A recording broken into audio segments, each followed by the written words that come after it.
Panagi na ng managkit na biko, gawin naman natin sa kasaba o cheese kasaba biko. Sapat na ang 4 na sangkap para makagawa ng meriendang kay sarap. Ang sarap talaga. At ang bilis nito na ubos. Ang sarap kasi.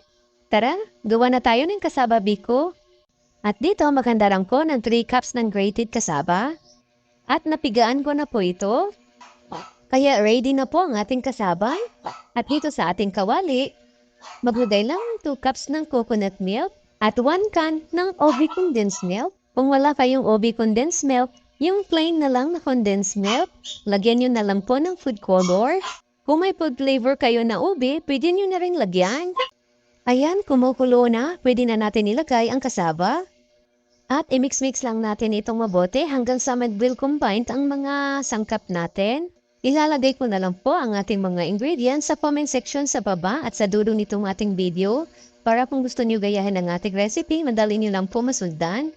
Patuloy lang po sa paghalo hanggang sa makuha natin ang tamang consistency para sa ating kasaba biko.